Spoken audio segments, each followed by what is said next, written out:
അപ്പോൾ മൂന്നാമത്തെ സ്പോട്ടാണിത്. രണ്ടാമത്തെ സ്പോട്ടിൻ്റെ അകത്തൂടെ വേണം നമ്മൾ ഇങ്ങോട്ട് വരാനായിട്ട്. ചക്രതീർത്ഥം എന്നാണ് ഈ ഒരു സ്പോട്ടിനെ പറയുന്നത്. അപ്പോൾ ഈ സ്പോട്ട് എന്താണെന്ന് നമുക്ക് നോക്കാം. ഇതാണ് ഇവിടെ എഴുതി വെച്ചിട്ടുള്ളത്.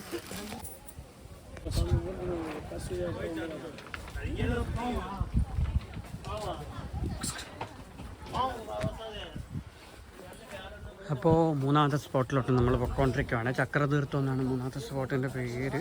അപ്പോൾ ഇവിടെ ഒരു അസുരൻ ജീവിച്ചിരുന്നു. അപ്പോൾ ആ അസുരനെ നശിപ്പിക്കാനായിട്ട് ശ്രീവത്സ ഗോത്ര വ്യാസ പത്മനാഭൻ എന്ന് പറഞ്ഞൊരു ഭക്തനുണ്ടായിരുന്നു.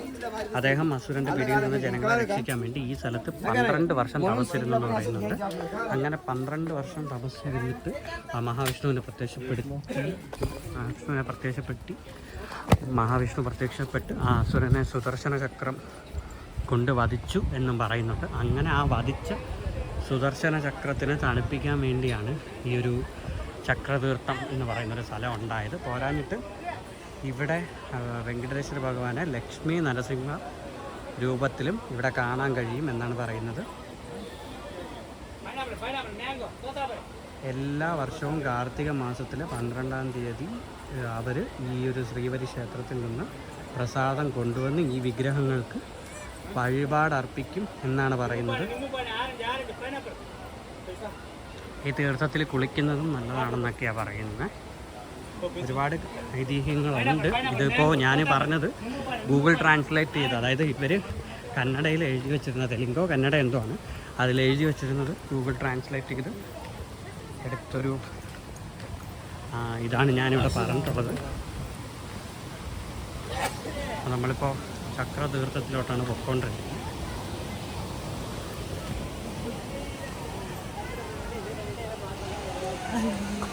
അത്യാവശ്യം വെയിലുണ്ട്. ഇവിടെ ഒരാൾ ഗാന്ധിജിയുടെ ഒരു രൂപത്തിൽ നിൽക്കുന്നുണ്ട്. നമ്മൾ സിനിമയിലൊക്കെ ഇടയ്ക്ക് കാണാറില്ലേ, അത് ചിരിപ്പിക്കുക, അനക്കുക, അങ്ങനെയൊക്കെ പറയും.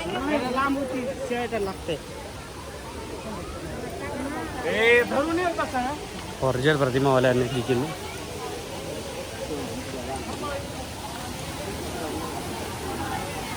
ഇതാണ് ചക്രതീർത്ഥം. ഇതിൻ്റെ മുകളിലൊരു ശിവക്ഷേത്രം ഉണ്ടെന്ന് പറയുന്നു. അതായത് നമുക്ക് പോയി നോക്കാം.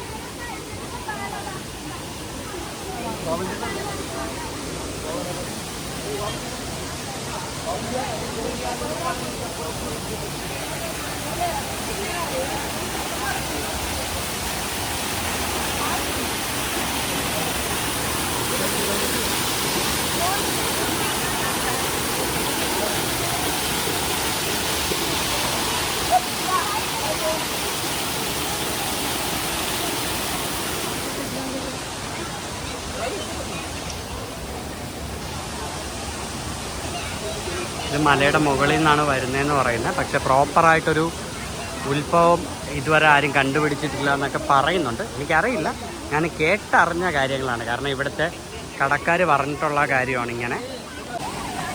ഇവിടെ എത്തിയപ്പോൾ അത്യാവശ്യം തിരക്കും കാര്യങ്ങളൊക്കെ വന്നിട്ടുണ്ട്. കാരണം ഒരു കഞ്ചക്ഷൻ ആ സ്പോട്ടിൽ നിൽക്കുന്നുണ്ട്. കാരണം എല്ലാവരും ഫോട്ടോ ഒക്കെ എടുത്ത് പോകുന്നുണ്ട്.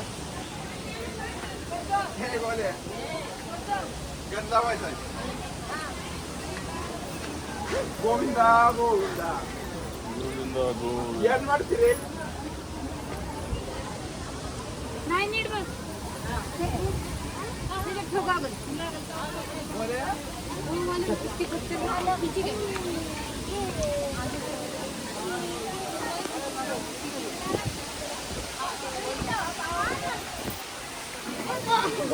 ಜಾಸ್ತಿ ಬಣ್ಣ ಅದನ್ನ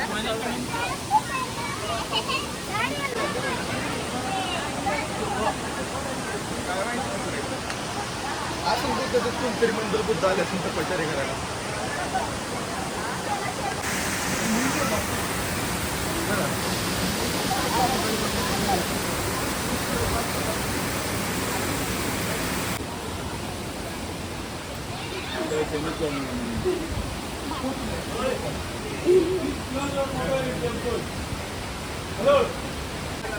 അപ്പോൾ അങ്ങോട്ട് പോകണം അലോടല്ല. അവിടെ ഒരു ക്ഷേത്രമുണ്ട്.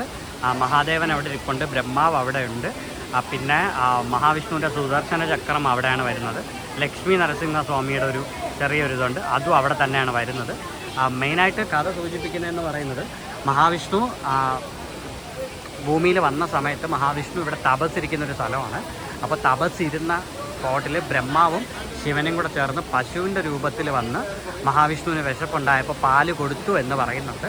അപ്പോൾ ആ ഒരു കർഷകൻ നോക്കുമ്പോൾ സ്വന്തം പശു വേറൊരു വ്യക്തിക്ക് പാല് കൊടുക്കുന്നത് കണ്ടിട്ട് ഒരു കോടാലി എടുത്തെറിയുകയും അത് മഹാവിഷ്ണു സ്വന്തമായിട്ട് തൻ്റെ നെറ്റിയിൽ ഏറ്റുവാങ്ങുന്നുണ്ടായിരുന്നു എന്നൊരു കഥ നമ്മൾ പണ്ടേ തിരുപ്പതിയുടെ ഇതിൽ പറഞ്ഞു കേട്ടിട്ടുണ്ട്, കണ്ടിട്ടുണ്ട്.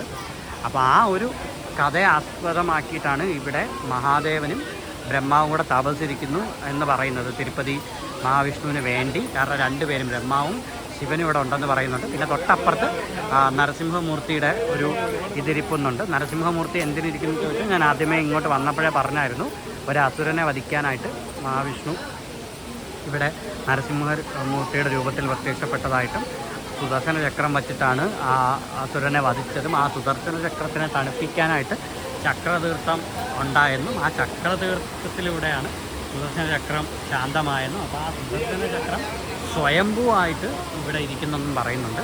സ്വയംഭൂ എന്ന് പറയുമ്പോഴത്തേക്കും വേറെ അങ്ങനെ മനസ്സിലായില്ല. നരസിംഹസ്വാമിയുടെ ഇതിൽ നിന്നാണ് സുദർശന ചക്രം സ്വയംഭൂവായിട്ട് വന്നത്. അതുകൊണ്ട് ലക്ഷ്മി നരസിംഹസ്വാമിയായിട്ട് ഇവിടെ പ്രതിഷ്ഠയുണ്ട്. അപ്പോൾ നിങ്ങൾക്ക് ഇവിടെ വന്ന് ഇതൊക്കെ ചെയ്യാം. പിന്നെ ഇവിടെ വിശേഷപ്പെട്ട 3 രീതിയാണ് പറയുന്നത്. ബ്രാഹ്മണർക്ക് അന്നദാനം കൊടുക്കുന്ന ഒരു ചടങ്ങുണ്ട്. അത് 300 രൂപ നിങ്ങൾ കൊടുക്കുകയാണെങ്കിൽ നിങ്ങൾക്ക് ബ്രാഹ്മണർക്ക് അന്നദാനമൊക്കെ കൊടുക്കാൻ പറ്റും. അങ്ങനെയുള്ള കുറേ കാര്യങ്ങളൊക്കെ ഇവിടെ പറഞ്ഞിട്ടുണ്ട്. നിങ്ങൾക്ക് താല്പര്യമുണ്ടെങ്കിൽ നിങ്ങളിതൊക്കെ ചെയ്യാം. ഓക്കെ. അപ്പോൾ രണ്ടാമത്തെയും മൂന്നാമത്തെ സ്പോട്ടിൻ്റെ ഈ വിഷ്വൽ കംപ്ലീറ്റ് ആയിട്ടുണ്ട്.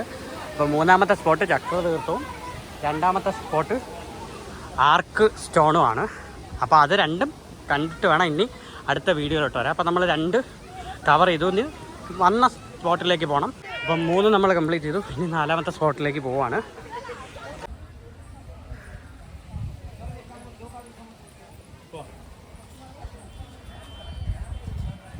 അവതാരങ്ങളുടെ ഒരു ശില്പം ഇവിടെ കൊത്തി വെച്ചിട്ടുണ്ട്. 10 കറക്റ്റ് ഓർഡറിലാണ് കൊത്തി വെച്ചിരിക്കുന്നത്. മത്സ്യം, കൂർമ്മം, വരാഹം, നരസിംഹം, വാമനൻ, പരശുരാമൻ, ശ്രീരാമൻ, ബലരാമൻ, ശ്രീകൃഷ്ണൻ, ലാസ്റ്റ് കൽക്കി എനിക്ക് ഡൗട്ട് അടിച്ചു. കാരണം കുതിരയുടെ മുഖം, കാരണം കുതിരപ്പുറത്ത് വരുന്നു എന്നാണ് സങ്കല്പം പറയുന്നത്. പക്ഷേ ഇവർ കുതിരയുടെ മുഖവും പകുതി മനുഷ്യനും അങ്ങനെ ഒരു രൂപത്തിൽ ഇവിടെ കൊത്തി വെച്ചിട്ടുണ്ട്. അങ്ങനെ 10 അവതാരങ്ങളും ഈ ഒരു ആർക്ക് സ്റ്റോൺ പാർക്കിലുണ്ട്. ഇത് ഒരു യുണീക്ക് സ്ഥലമാണ്. കാരണം മൊത്തം നമുക്ക് 2ാമത്തെ സ്പോട്ടും 3ാമത്തെ സ്പോട്ടും ഇവിടെ തന്നെയാണല്ലോ.